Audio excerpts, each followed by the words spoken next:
离婚后，我公开发了条朋友圈，精神出轨也是出轨，望周知。之后，前妻对我纠缠不清，几次三番求我原谅。他的出轨对象也对我死缠烂打，深夜给我消息：陈哥，求你了，跟林晶姐复婚吧。大家好，开始今天的分享之前，希望你能给人间烟火点个订阅，我将会分享更多优质的内容。林晶拿到公司优秀员工奖当夜，我在家给孩子做手工作业，他的助理陆金照在直播镜头前捧脸跟他热吻。后半夜，我实时刷到了他们幕后庆功宴的短视频，他跟陆金照贴着脸喝交杯香槟，旁边一群起哄的人。只见林晶眉眼含羞，陆金照欲拒还迎，整个场面说出来是庆功宴，说是喜宴也能有人信。我给他发了条信息，速回离婚。他急回：陈毅然，你真扫兴，你这样有意思吗？确实挺没意思的。我把手上做的模型捏得稀巴烂，他急匆匆赶回来，就为了当面训斥我，后面还跟着他的小助理。陈毅然，不是我说你，清清白白的事情你非要搞得乱七八糟。陆金照跟在他身后装乖，把包包递给他说：林晶姐，我走了，你有事给我电话呀。陈哥，你安生些吧，林晶姐这一天天的够累了，你就别给她添乱了。我一个没忍住，冲上去给了她2拳。这里是我家，哪里轮得到你说话？林晶扑过来把我扯开，扯着嗓子喊道：陈毅然，你能不能不要闹了？你看你都不如刚毕业的大学生懂事。陆金照吃了我2拳，不怒反笑：没事的，林晶姐，我先走了。不知道从什么时候开始，林晶喜欢把我拿去跟陆金照相比较。我是她结婚8年的丈夫，陆金照是她共事了8个月的助理，明天就去离婚。我一个30几岁的男人，懂事给谁看？夜里陆金照发了朋友圈文案，我也是，配图是林晶朋友圈的截图。截图里林晶发了一张他们2人在办公室的大头合照，林晶的文案是有你真好，意思不言而喻。林晶说有陆金照真好。我点开林晶的朋友圈，来回扫了2遍，确定没有看到这条信息，绝对是他把我屏蔽了。于是我眼疾手快的截图，接着给陆金照点赞回复：你真棒。果然，陆金照秒删状态，没关系，删我是吧？我自己发。我把刚刚的截图发出来，并且林晶陆金照，有你们真好。3重截图看起来非常好笑，深夜不睡的夜猫子都在评论下面给我打问号。1分钟之后，陆金照弹我小窗：陈哥，没必要吧？不是你想的那样。我懒得回复。当一个人跟你说不是你想的那样时，事情往往就是我想的这样。我决定成全他们，做那个捅破暧昧情侣之间那层窗户纸的人。沉默背对一夜，第2天林晶还是不依不饶。她还不知道夜里的小插曲，站在我面前信誓旦旦：真的不是你想的那样，陈毅然，我不会跟你离婚的，你最好想都别想。他的语气里饱含着我再熟悉不过的不耐烦，像是在哄一只听不懂人话的狗。不信你可以问小文，你不信我总信他吧。我记得你们关系挺好，小文是我离职前的同事，因为跟我走得近，当时林晶还叮嘱过我不准跟他好。没想到5年过去，小文竟成为林晶感情清白与否的证人。林晶说着就要拨通小文的电话，被我制止：林晶，你省省吧，你要不要看看朋友圈在说什么？他火速打开手机，咬紧后槽牙，一言不发，估计是找不到解释的理由。刚起床的陈豆豆打破了我们之间的沉默：爸爸，我的作业。孩子眼尖，看到桌上被我捏作一团的纸壳，嗷嗷大哭。我心累，豆豆，今天爸爸就不送你去学校了，你跟妈妈去。那怎么行？妈妈是要上班的，不上班哪里有钱养我们？而且我的模型坏了，你给我重做。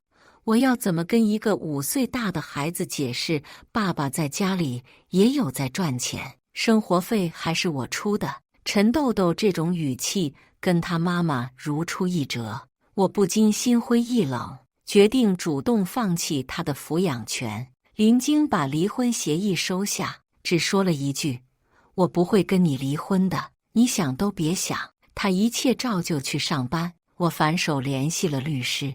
豆豆在家里撒泼打滚，闹着要去找妈妈。他实在是闹得太凶，小脸通红，嗓子喊哑，哭得快要断气。我今天项目 DDL， 实在是没有心情和时间跟他闹。你到底去不去学校？无奈给他屁股上来了一巴掌，他也没消停，只是一个劲喊：我不去学校，不要爸爸，我要妈妈。我给林晶打电话，他不接，只能带着孩子去他公司找他。我平时很少在工作时间联系他，怕打扰他工作。几年下来，公司里没几个认识我，电话还是没有接通。我只能牵着孩子到公司前台，前台保持着礼貌不失疏离的微笑。抱歉，先生，我们这里不托管孩子，你给某某部门林晶打电话，让他下来一趟。林总吗？你稍等一下。听到林晶的名字，前台都变得和颜悦色。不一会，接了内线电话的林晶匆匆赶下来。怎么了？陈毅然，我要上班的呀。他把我拉到角落里抱怨一通，脸色很不客气。陈豆豆看到他停止了哭闹，只是扯着他的衣角，小声讨好着叫妈妈。今天事情太多了，我这边也是忙不过来，你能不能先……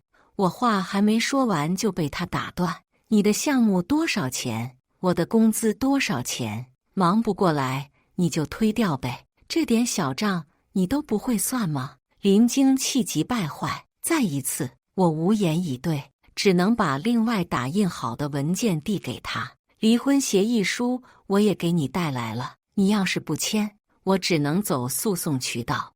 我把孩子和协议书都塞他手里，刚想离开，就看到陆金照从电梯口走出来。他笑吟吟牵过陈豆豆的手，对林晶说：“林晶姐，我先陪一会豆豆，你到会议室继续开会。”他来得及时，笑得从容，不愧是林晶大力夸赞的好助理。说完，他转头跟我打招呼：“陈哥呀，豆豆就交给我吧，没事的。”我忍住翻白眼的冲动，这家伙总是幻想别人家里出事，仿佛有大病。傍晚，陈豆豆被陆金照送回来，陆金照还是站在门口，礼貌地叫我：“陈哥，我送豆豆回来啦。”陈豆豆拽着陆金照的袖口，不让人走，闹着说：“小陆哥哥不要走，我还要跟小陆哥哥玩。”陆金照揉了揉豆豆的头顶，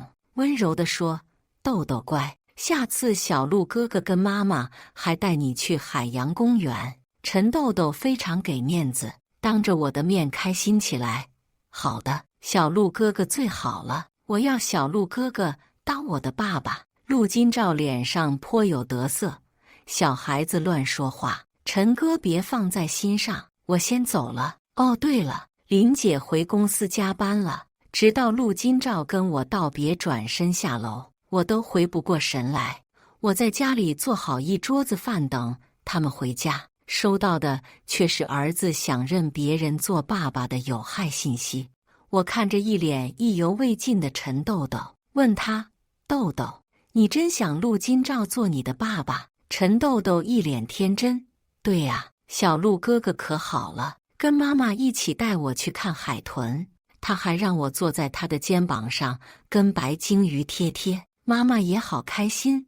我从来没见过妈妈笑得这么好看。好，你记住你今天说的话。”林晶笑得好看吗？我才想起，他已经好多年没有真心实意地朝我笑了。本来就不热的心，现在更凉到透。离婚事宜的后续，我委托律师迅速跟进，在诉讼之下调解之后，我还是坚持离婚。林晶不得不妥协。陈毅然，我是不想离婚的，是你非要逼我，你以后别后悔。他愤愤不平，他还在继续说，这套房子和豆豆的抚养权，房子当初是我全款买的，自然是不可能给他。于是我好心提醒他，这套房子是我的婚前财产，不纳入财产分割范围。陈毅然，你非要把事情做得这么绝是吧？果然，他表面上的镇定都是装的。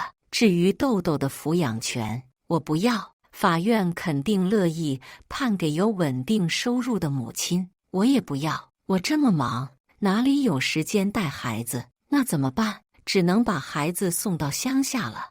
你忍心你的孩子输在起跑线上？我知道他不是不忍心，只是不想输。果然，他妥协了，在离婚协议上签字。既然离婚了，你找个时间搬出去吧。我转身进屋，暗自盘点要如何跟他的物品分开，然后发现很难办到。8年太长，长到日常生活中分不出你我；8年太短，短到还来不及履行结婚誓言。老公，能不能不离婚？他跟着我走进卧室，试图用身体纠缠。不能，林晶，我对你很失望。爱不会消失，只会转移。我丝毫不怀疑林晶爱过我，只是现在不爱了罢了。按道理来说，已经离婚的人不适合再住在一起，但是林晶哭着说暂时还找不到落脚的地方。我心软了，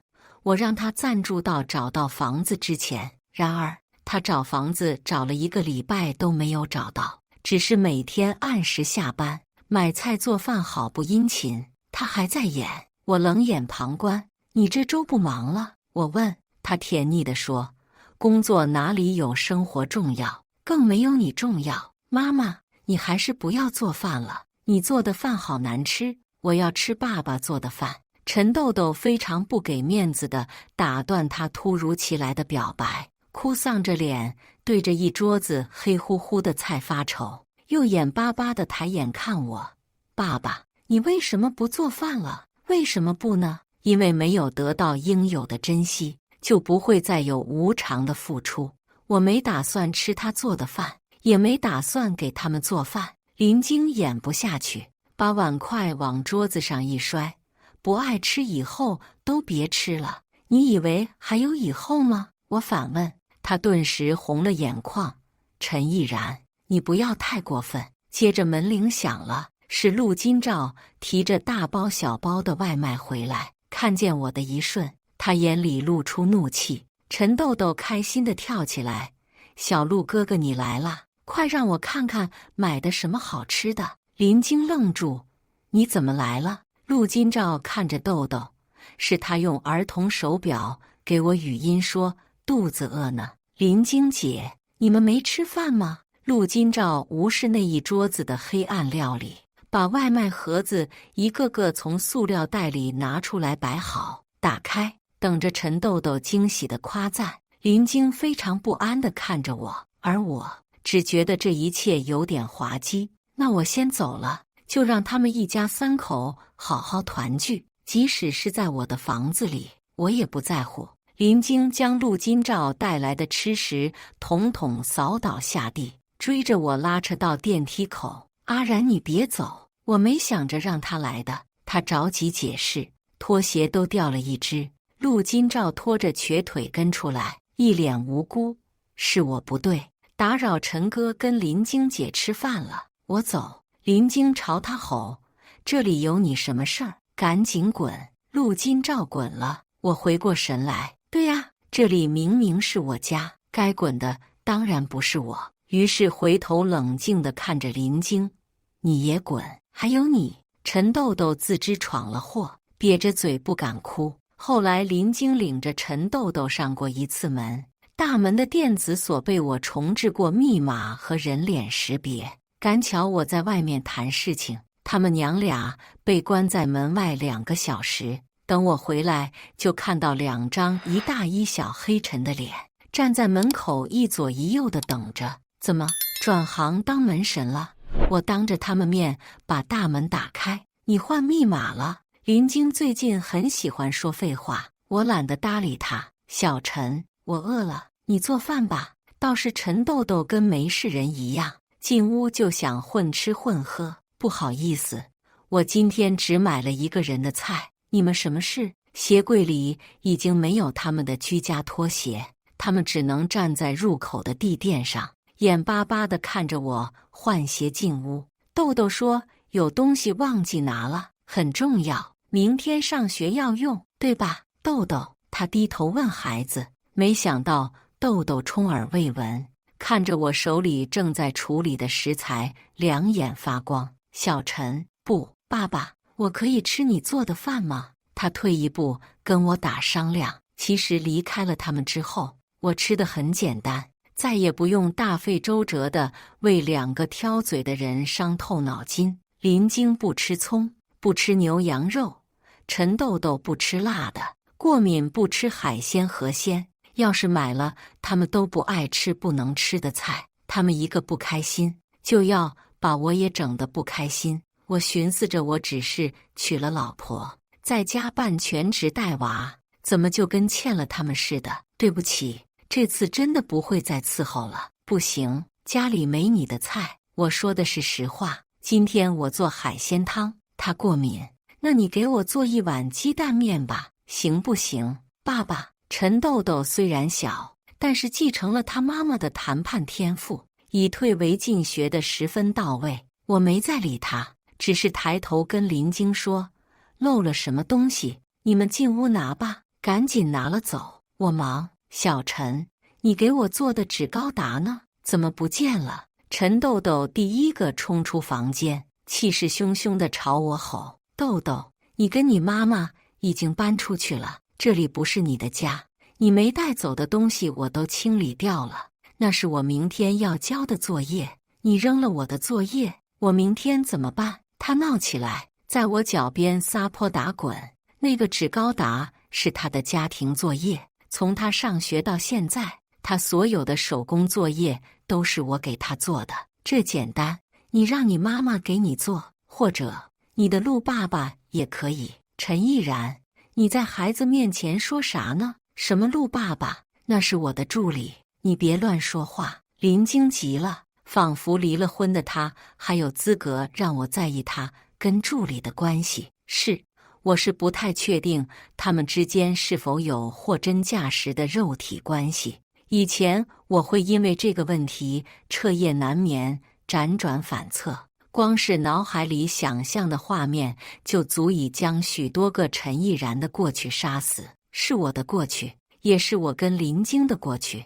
但是现在这些都不重要了，我不在乎他跟谁相拥而眠，更不在乎小孩叫谁爸爸。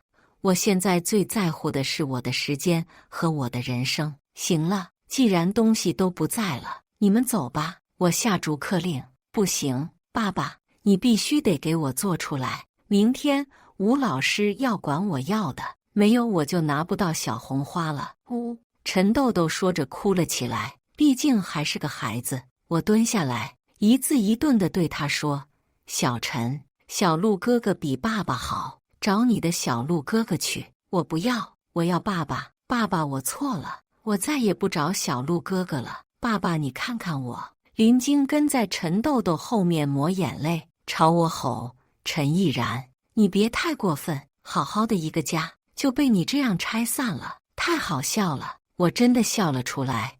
林晶，你是不是脑子有点毛病？赶紧走吧。豆豆，我们走。你爸爸冷心冷肺，我们不跟他过了。他把孩子拎起来抱在怀里，豆豆在他怀里挣扎。我不走，我要爸爸。爸爸，我好多天没吃到一顿好饭了，我饿。从跟林晶成家起，我就没有让他下过厨房，他不会做饭是正常的。可想而知，跟着他过日子的陈豆豆，这些日子里吃的是什么外卖盒饭？林晶在电梯间打了孩子，总之是闹腾的不行。我觉得这里也不方便住了，他们总是会找来的。之前为了照顾孩子，我推了很多需要出差的项目，现在无碍一身轻，终于又是自由身，猛猛搞钱才是正经事。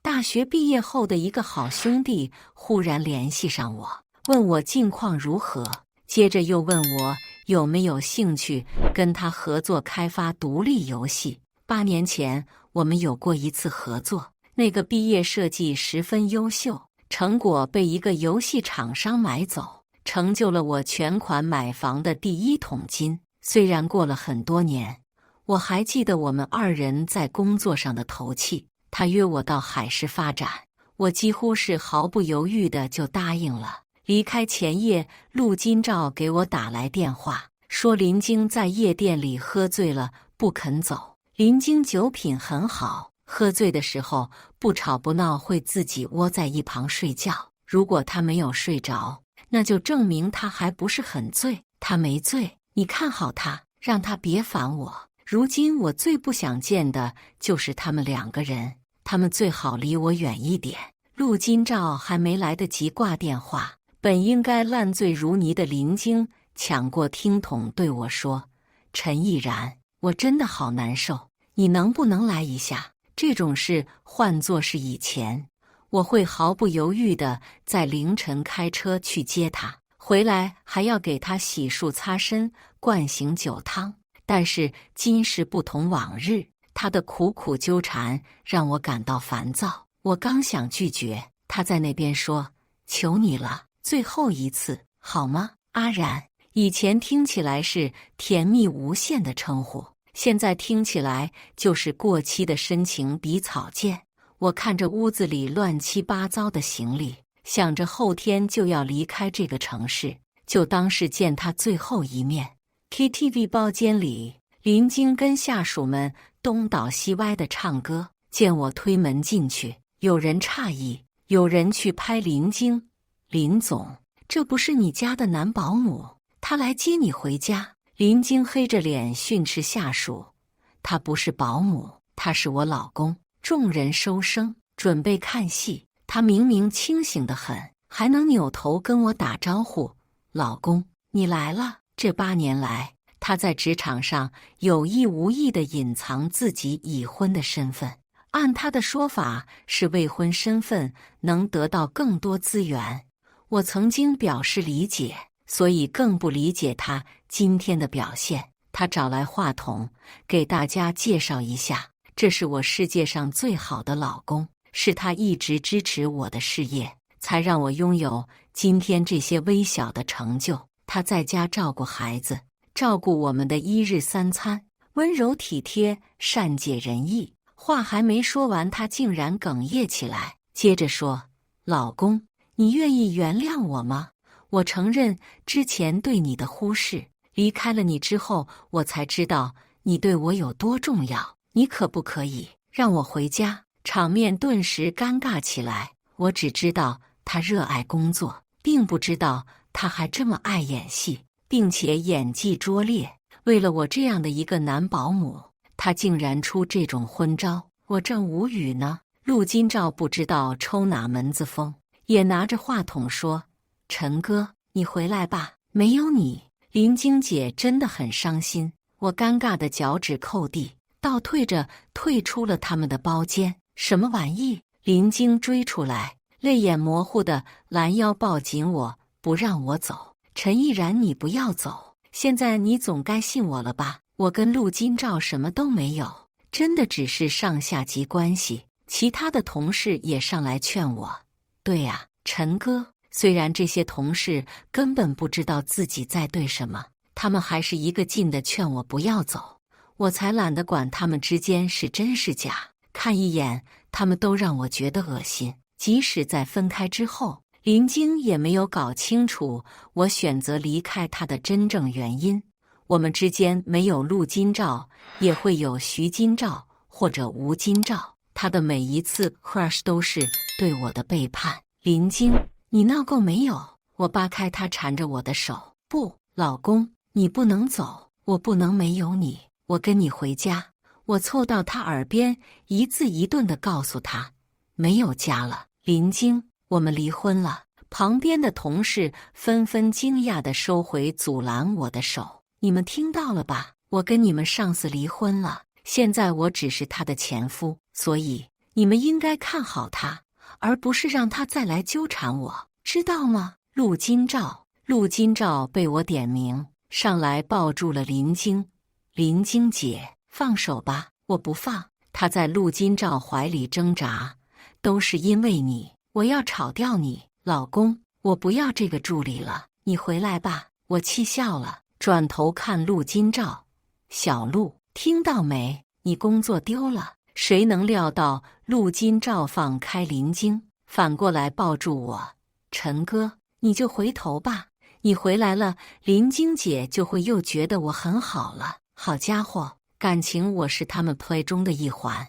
我将二人从身上拉开，一人给了一巴掌，啪啪两声震耳欲聋，场面顿时安静下来，所有人都在看我。我出离愤怒地说，你们烂锅配烂盖，莫挨老子。据说那天之后，林晶真的把陆金照开了，但是因为那天的戏码实在是太难看，跟了他多年的副手从中作梗，把他整个团队都撬走了。他的副手就是小文，小文说他不能跟着一个看见鲜肉就降智的领导，具体原因当然没有那么简单，也很可能只是一种掩盖叛变的借口。得力团队集体出走之后，林晶在工作上陷入被动，新招来的人顶不上老团队的效率，林晶被划入了裁员名单。他不知道在哪里听说我的命格旺妻，把这一切原因归到我的离去之后，他开始发动身边的人来劝说我的复婚。我烦不胜烦，换了电话号码，房子也让给他住，离开京市。京市对我来说是一个伤心之地。当初与林晶一无所有，携手打拼，白手起家，熬过了最艰难的那些年月。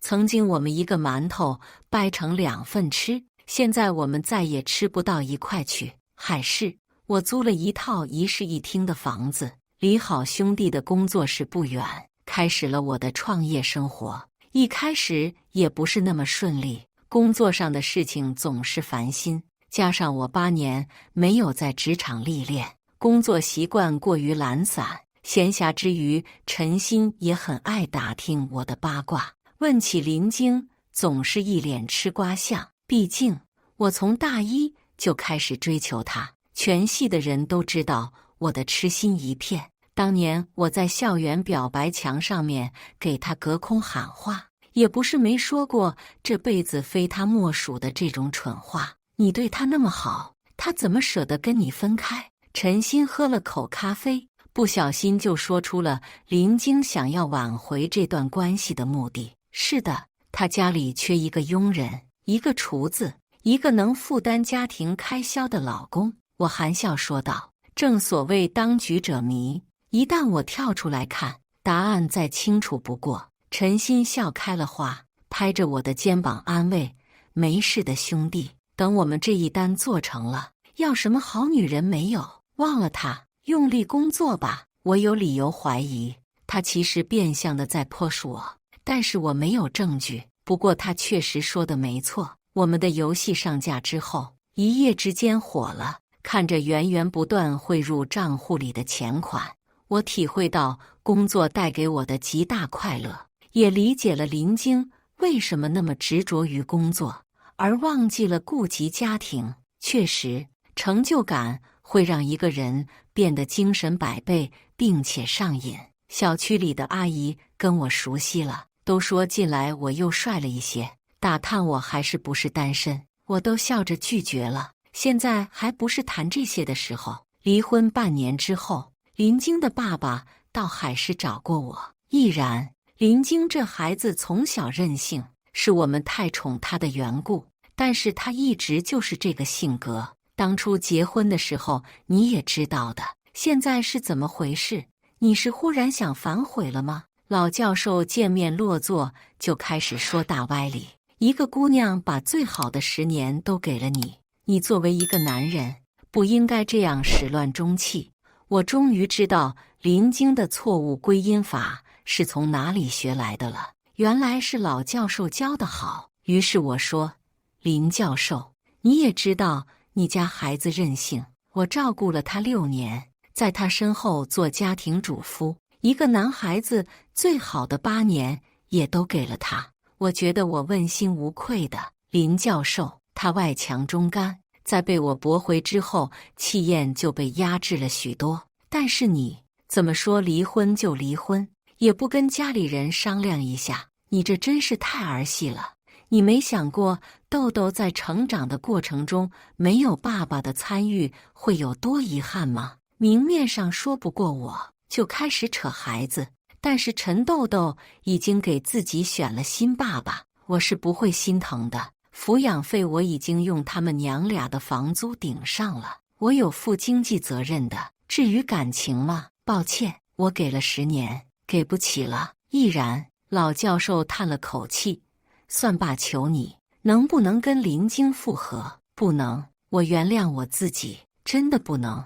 知道我在海市地址的只有陈鑫一个，我把他臭骂一顿。离婚后，我的生活很简单，除了工作，周末跟同事们聚餐，或者到户外划船。我一个单身汉，朋友们都喜欢到我家聚餐，每逢周末，家里都是一堆人。这个周六，我们游戏新上线的版本大获成功，在线人数另辟新高。恰逢我生日，来聚会的人不少，大家烤肉喝酒，好不快乐。正在真心话大冒险的时候，门铃响了，年轻活泼的小助理喝嗨了，兴冲冲地跑去开门，啪啪2个巴掌声，打断了室内的快乐氛围。大家的目光都朝门外看去，只见林经扇巴掌的动作还没收回，他就开始嚷嚷：“哪里来的野女人，竟然睡在我老公的家里！办公室里有暗恋小姨的小年轻。”二话不说，冲到门口，扯住林经的头发往后一扯，他给他回了2巴掌。这2巴掌给林经打懵了，他是没想到我屋子里有那么多人，所以才会看到小姨的时候，自以为是将小姨判定为我的新伴侣。他这才呆呆地看着我，双颊瞬间肿得老高。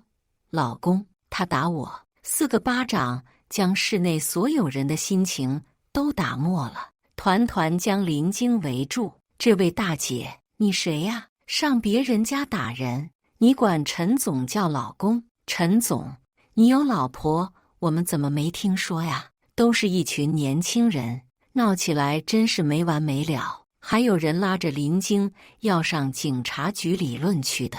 陈鑫站出来：“行了，都别闹了，这是你们陈总的前妻。”众人收声。我只关心小姨怎么样了，你没事吧？小姨刚才有点被打懵了，现在回过神来，扭身就上去拉扯林经：“你谁呀？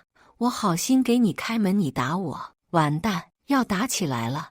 我把2个女人扯开，挡在中间，问林经：“你来干什么？”林经头发乱糟糟的，红着眼眶抽泣：“我是来给你过生日的。”我这才注意到，一开始就被林经摔在脚边的生日蛋糕，跟我们夜已逝去的感情一样稀巴烂。你走吧，这里不欢迎你。爸爸，生日快乐！一片混乱中，陈豆豆从林经身后探出脑袋，神情怯怯。我可以拒绝林经的祝福，但是孩子还小。豆豆，谢谢你。我摸了摸他的头顶，发现这半年他长得飞快。爸爸，我不要新妈妈。孩子转头朝着助理小姨皱着眉头，眼里满是敌意。我蹲下来与他平视：“豆豆，这是大人的事，你管不着，你知道吗？”陈豆豆哭了。林经又想借机发飙，他还没张嘴，我就知道他要怎么指责我：不负责任，不配做爸爸。一个渣男。时至今日，我连这些外在的指责都不在乎，因为了解我的人自然知道我不是这样的人。不了解我的人，说再多都是白搭。我对林晶说：“你走吧，再不走我要报警了。”阿然，他还是想要说什么。我说：“离婚判决书上写得很清楚的，现在我京师那套房子也借给你住了。豆豆18岁后，我会给他办理过户手续，那套房子就是你的，你还有什么不满意的？”林晶不顾众人阻拦，冲过来抱住我：“阿然，我不要房子，我只要你。”小姨拿着手机，恶狠狠道：“你走不走？不走，我要打110了。”林晶朝我求助，我摇了摇头。也许是他从我平静的眼神里读出了万念俱灰，把他震慑得当场想要落荒而逃。最后他说了一句“生日快乐”，拽着孩子要走。陈豆豆扒着门框不走，哭喊着要爸爸。陈豆豆，在你说想要小鹿哥哥当爸爸的时候，我就不想当你爸爸了。听我这么说，他打了个哭嗝，愣在原地，然后被林晶抱着离开。时隔不久，我收到陆金照发来的消息：“陈哥，是我冒昧了，你可不可跟林晶姐复婚？”我缓缓打出一个问号。陆金照，我觉得都是因为你跟他离婚了，他才不喜欢我的。所以，要是你们复婚了，我的老天爷，这就是林晶口中的天才助理吗？难怪他那么喜欢。归因逻辑简直跟他一模一样，我无语。下一步把他拉黑了。细思极恐，难道那年他们双双发朋友圈表白“有你真好”，这里面的你不会是我吧？不会吧？以上就是今天分享的故事。大家有什么想说的、想吐槽的，欢迎在下方评论交流。也更希望能给人间烟火点个订阅，我将会分享更多优质的故事内容。